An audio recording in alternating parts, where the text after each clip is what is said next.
have a conversation with anyone in your life and ask them what it means to them to be healthy, and likely you're going to get a different answer from each person. This is largely from my experience because everyone has different definitions of what health and healthy and well-being means to them. So when we start talking about health in the context of anti-diet, let us be mindful that you and me and someone else might have very different definitions of what health is.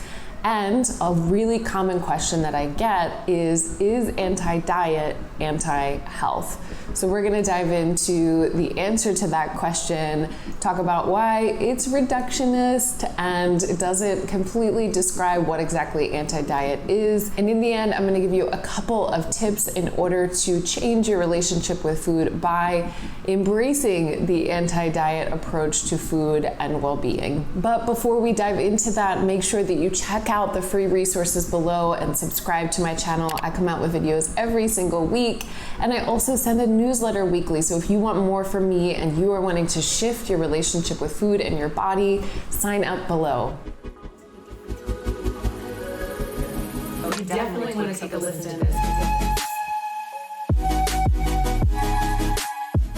Let's first talk about a couple of misconceptions around what anti-diet is. First and foremost, anti-diet is not anti-people who diet.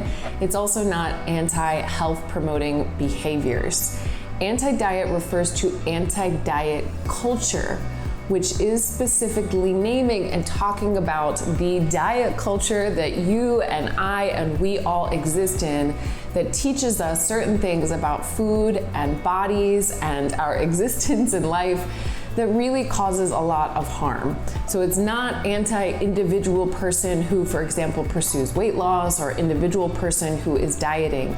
It is referring specifically to the system of diet culture. And the anti-diet approach believes that you are an autonomous person, you can do what you want with your body, and that we're really wanting to look at the larger systems while also holding that health is not a moral imperative. It's not something that you need to be doing in order to prove your worthiness of healthcare and of kindness and respect in the world if you are not a quote unquote healthy person or pursuing the things that diet culture considers healthy. Because we're talking about anti-diet culture, I think it's helpful and important to name and define what diet culture is.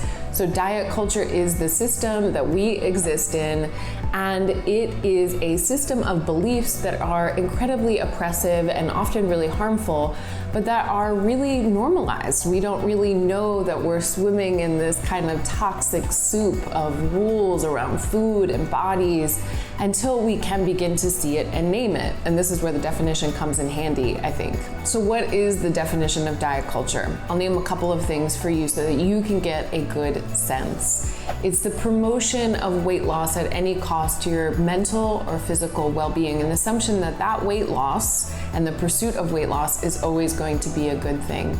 In addition to that, it's seeing and valuing people that are in thin bodies for just existing in thin bodies and assuming things about their health and well-being. It's also the promotion of certain foods, the elevation of certain foods and demonization of other foods. And if you've been around long enough, you know that there are cycles of this and it's an ever-changing target. It's the vilification of certain kinds of foods or food groups and the sort of heroism or elevation of other foods and food groups as being the most amazing thing that you should be eating all the time. Lastly, diet culture completely ignores what's called social determinants of health, which make up a significant part of the pie. So if we think about your health as being a pie, or everybody's health and well-being, about maximum 30% of that pie, which really isn't that much, is related to exercise and the food that you take in. The rest is made up of social determinants of health.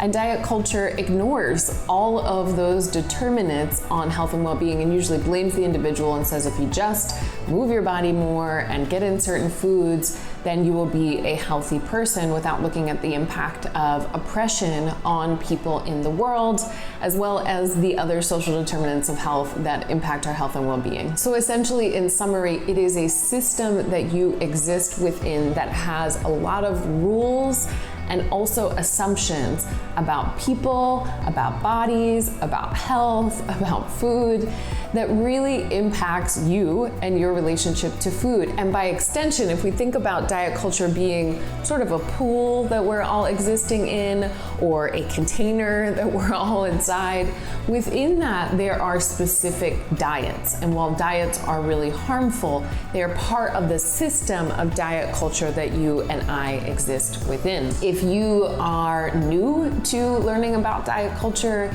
if you have been dieting for a long time, if you have a lot of fears around food, which is very common in our culture, and I once had a ton of fears around food, it can be really hard when you learn this to know what you're supposed to do next. Like, well, okay, this is the system that I exist within. How am I supposed to use this information to take the next step? What are you supposed to do next, knowing that you exist within diet culture and it has a harmful impact on you? A couple things I want to suggest to you if you are wanting to learn more about changing your relationship with food, as well as maybe you're just starting your journey and you're not really sure where to begin, and you're also questioning this whole anti-diet culture. Is this actually even harmful? And of course you are. Of course you are, considering your lived experience and likely a lifetime of going on different diets or cutting out different foods. And that leaves you feeling skeptical. And I really welcome the skepticism, because I think that there's a lot of opportunity to explore that. So what are the alternatives? Two of the things that I encourage people to practice, to look into, to embrace, to shift their relationship with their body and also their relationship with food is intuitive eating and health at every size.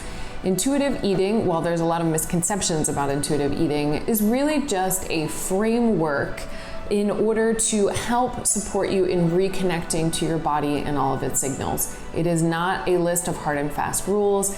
It is meant to be a way back to your body. Within that, and in addition to that, really, I would recommend looking into and understanding health at every size. Health at every size is not saying that you need to be healthy at every size. It is a social justice framework that promotes that no matter what size body somebody is in, that they deserve equal access to health care and safe spaces to move and food in order to nourish oneself. It is not another diet or another way of, I don't know what people say about health at every size, but it is a social justice framework. These are a few alternatives to diet and diet culture. Now, those are sort of high level things, and in order to get to know those two big areas of learning, intuitive eating and health at every size, you can start off with podcasts and books. Those are beautiful places to start. I know on our website, we've got a link to both podcasts and books, and I'll put it in the show notes below so that you can check that out, because it's hard to know where do you start to begin learning more about how to shift your relationship with food and your body. More than anything, I want to drill home the message that anti-diet, specifically anti-diet culture, is not anti-health, and that health is an incredibly subjective thing. So I would encourage you, and here are a couple tips for you, is to one, understand what your working definition of health is. Try to sit down, do some journaling, do some thought processing around what is health and what does it mean to you, and is it something that's important?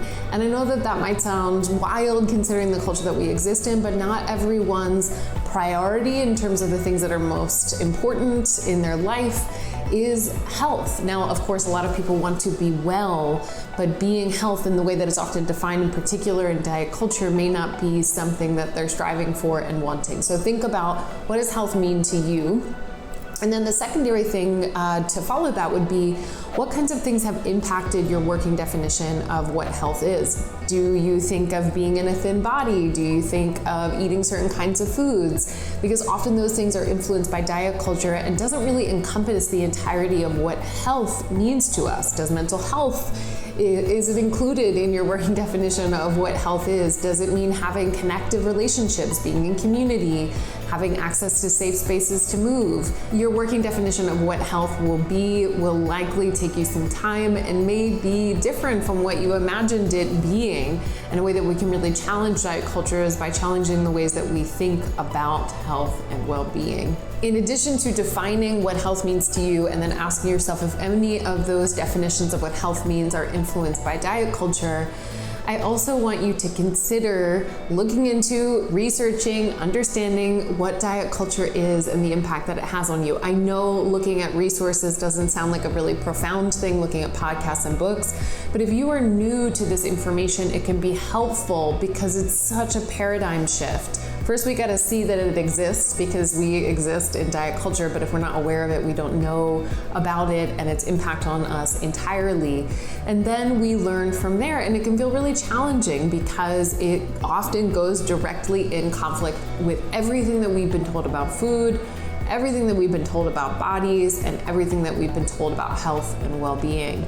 So it is a place, it is a tip, it is something that I'm wanting for you, which is to start with free resources. Start listening and looking for new information that you might not have heard about related to anti-diet culture, which is not anti-health or anti-well-being. In fact, they're often really in alignment. Things like health at every size and intuitive eating are not saying that they don't promote health-promoting behaviors, but rather what they're saying is the health and well-being of humans is much more complex than just the foods that we eat and the way that we move, and it's actually a small portion of the pie. And also alongside of this, we have to be mindful of all the things that are recommended in diet culture and how they often lead to disordered eating and eating disorders because of the rigidity and inflexibility and absoluteness of diet culture and the way that it impacts and harms people. I hope that this was helpful and gave you some clarity around this conversation and question that's often asked, which is anti-diet culture anti-health? And the answer is absolutely not.